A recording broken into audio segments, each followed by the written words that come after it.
आज हम लोग डिस्कस करने वाले हैं कि मोबाइल या जो स्क्रीन है, मोबाइल स्क्रीन उसके साथ साथ कंप्यूटर कैसे आपका आंख का बर्बादी कर रहा है। जो लोग भी मोबाइल वगैरह यूज कर रहा है मोर देन 2 to 4 आवर्स, वो लोगों का माइनस नंबर आने का चांसेस 90% है। अगर बच्चे का एज लेस देन 18 ईयर्स है, उस टाइम पे तो फोन वगैरह यूज करना ही नहीं है। उस टाइम पे या तो कोई भी डिजिटल डिवाइस यूज करना नहीं है, क्योंकि उसका जो मायोपिया है, जो माइनस नंबर है, उसका चांसेस बहुत ज्यादा बढ़ जाता है, माइनस नंबर आने के चांसेस बहुत ज्यादा बढ़ जाता है।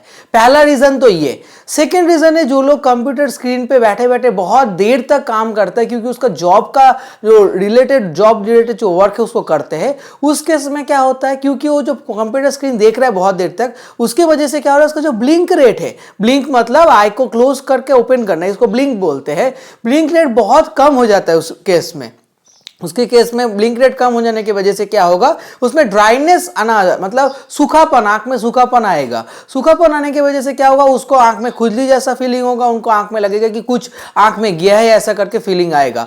इस चीज को बोलते हैं कंप्यूटर विजन रिलेटेड ड्राइनेस, है ना, जिसके वजह से हम लोग जितना ज्यादा स्क्रीन के देख रहे हैं उसके वजह से हमारे ड्राइनेस हो रहा है। ये दूसरा रीजन हुआ। तीसरा रीजन, हम लोग जब भी हम लोग फोन वगैरह देखते हैं, हमारा जो फोकसिंग है, हमारा फोकसिंग सिर्फ और सिर्फ नियर के लिए है, तो हम लोग डिस्टेंस के लिए हम लोग फोकस नहीं कर रहे। इसकी वजह से क्या होगा, हमारा जो आई का मसल है वो नियर के लिए ही रुके रह जाएगा। उसके वजह से क्या होगा, हमारा मसल फ्लेक्सिबिलिटी खत्म हो जाएगा, जिसको बोलते हैं एकोमोडेशन या वर्जेंस डिसऑर्डर। ये एकोमोडेशन या वर्जेंस डिसऑर्डर की वजह से क्या होगा, हमें हेडेक, मतलब मेनली जो हेड का मेन सीधा वाला पोर्शन जिसको फ्रंटल हेडेक बोलते हैं, या तो पीछे वाला हिस्सा ऑक्सीपिटल हेडेक, या तो साइड वाला हिस्सा जो टेम्पोरल हेडेक, ऐसा हेडेक कॉज कर सकता है। और जो हेडेक है वो शाम के टाइम पे थोड़ा ज्यादा होगा कंपेयर्ड विद मॉर्निंग टाइम। मतलब सुबह उठ के तो आपका आई का मसल पूरा स्ट्रांग रहेगा, क्योंकि आप स्टार्ट नहीं किए नियर वर्क। जैसे जैसे आपका दिन इंक्रीज होता स्टार्ट करेगा, ऐसे ऐसे आपका ये प्रॉब्लम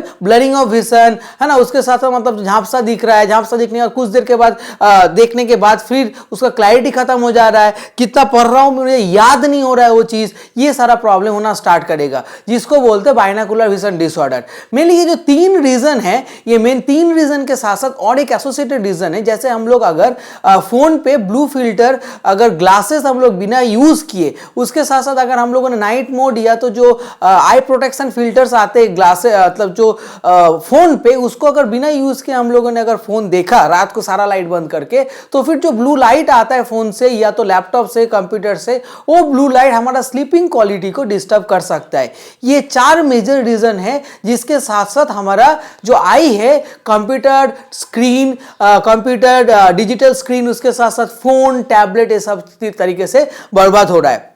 आगे जाके ये चीज को बहुत ज्यादा प्रॉब्लम हो सकता है। ठीक है, अभी इस चीज को कंट्रोल कैसे करें हम लोग, अभी हम लोग देखेंगे कि हम लोगों के पास, सबके पास मोबाइल है। मोबाइल पे हम लोग पहले जाएंगे यहाँ पे सेटिंग्स पे। सेटिंग्स पे जाने के बाद हम लोग सर्च करेंगे यहाँ पे डिजिटल वेलबींग बोल के, डिजिटल वेलबींग सर्च करेंगे।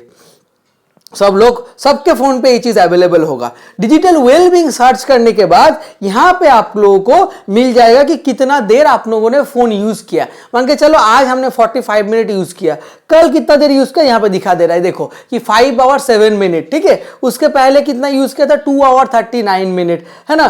तो ऐसे करके आपका जो स्क्रीन टाइम है आप इस तरीके से मॉनिटर कर सकते हो। उसके साथ साथ हमेशा याद रखो, अगर फोन वगैरह आप यूज कर रहे हो, हमेशा जो आई प्रोटेक्शन है, आई कंफर्ट जो शील्ड है, इस चीज शील्ड को ऑन रखना हमेशा। तो फिर क्या होगा, ब्लू लाइट का जो एक्सपोजर है उसको बंद कर सकते हो। उसके साथ साथ बच्चे लोगों में हम लोग क्या कर सकते हैं, बच्चे लोगों को हमेशा हम लोग बोल सकते हैं कि 30 मिनट तक आप नियर वर्क करो, पढ़ाई वगैरह करो, उसके बाद 30 मिनट के बाद 5 मिनट का एटलीस्ट ब्रेक लो। उसके साथ साथ दिन में 2 घंटा करके बाहर में खेलने जाओ। इस तरीके से तुम्हारा जो मायोपिया है, जो माइनस नंबर है, बढ़ेगा नहीं। उसके साथ साथ तुम्हारा जो मायोपिया के जो बढ़ने के जो चांसेस है वो भी धीरे धीरे घट जाएगा। तुम्हारा जो आई में पेन हो रहा है, आई में खिंचावट लग रहा है, थकावट लग रहा है, पढ़ने में प्रॉब्लम हो रहा है तुमको, ये सारा प्रॉब्लम होगा नहीं। ठीक है, मिलते हैं हम लोग इसके नेक्स्ट वीडियो में। Thank you all.